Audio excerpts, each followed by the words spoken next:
a nuclear weapon in space. No city targeted, no battlefield struck. Just one explosion above the Earth, and satellites begin to die. Germany now warns Russia may be pursuing exactly that capability. Has the next arms race already moved into orbit?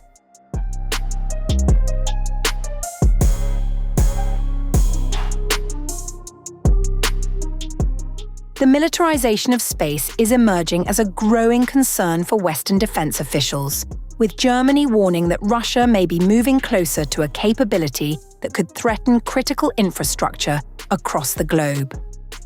In an interview with Politico, Major General Michael Traut, commander of the Bundeswehr Space Command, has warned that at the highest level of escalation, there are suspicions Russia is developing technology that could place a nuclear explosive device directly into orbit.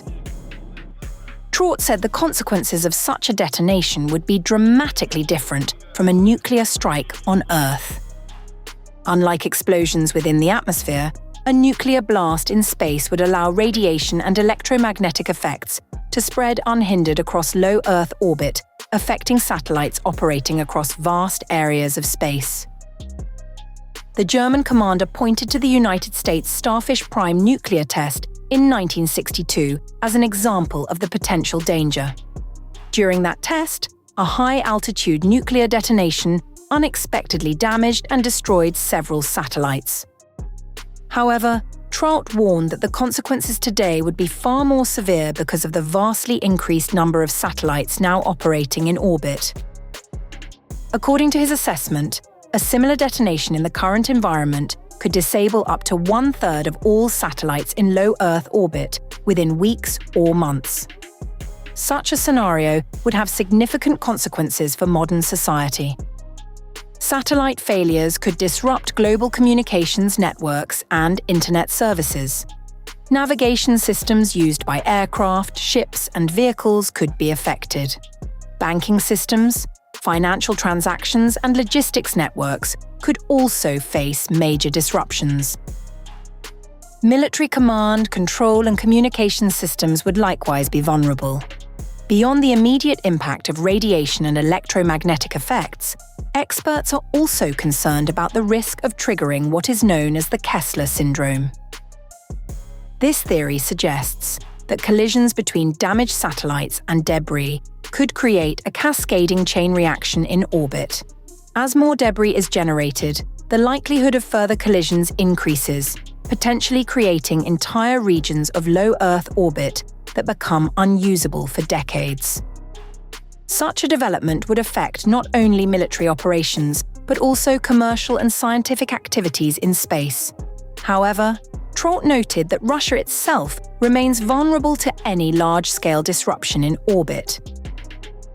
Moscow is currently working to expand its own satellite capabilities through the development of the Rassvet satellite internet constellation.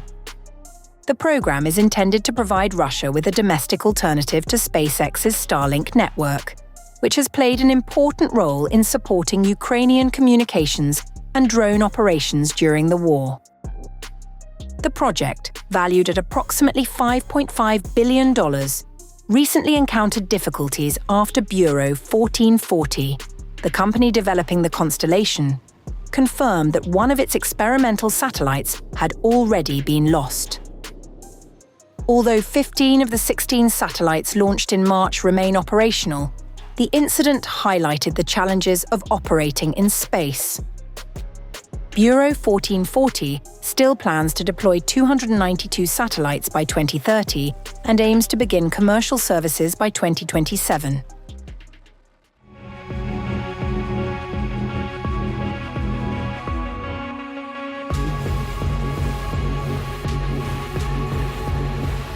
Russia has announced plans to place a power plant on the Moon within the next decade, as it seeks to support its lunar space program and a joint Russian-Chinese research station amid intensifying global competition to explore Earth's only natural satellite.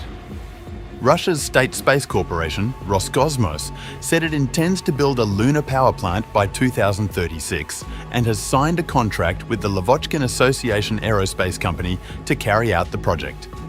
The facility is intended to supply energy for Russia's lunar activities, including robotic rovers, scientific observatories, and the infrastructure of the planned Russian-Chinese International Lunar Research Station. In a statement, Roscosmos described the project as an important step towards the creation of a permanently functioning scientific lunar station and the transition from one-time missions to a long-term lunar exploration program.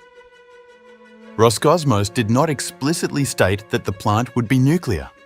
However, it said the project's participants include Russia's state nuclear corporation Rosatom and the Kurchatov Institute, the country's leading nuclear research center, strongly suggesting that nuclear technology will be involved.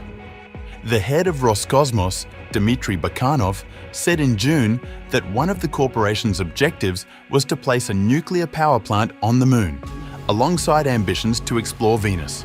The planned power plant is designed to provide electricity to lunar rovers, observatories, and infrastructure, including facilities used by international partners. According to Roscosmos, a key purpose is to ensure uninterrupted operations during the Moon's extreme conditions, particularly the 2-week-long lunar nights when solar power is unavailable.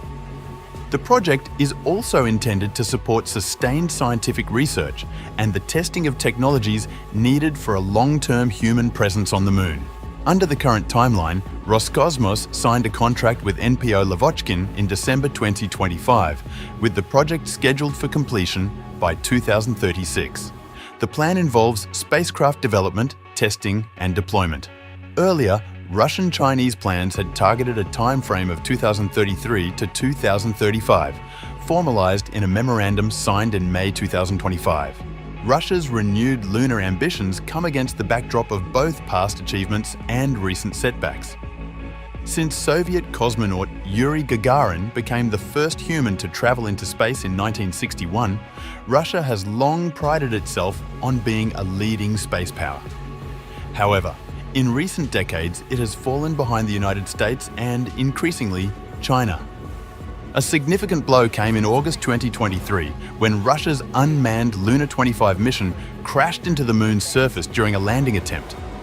At the same time, advances by private companies, most notably those led by Elon Musk, have transformed space launch capabilities, an area once dominated by Russia.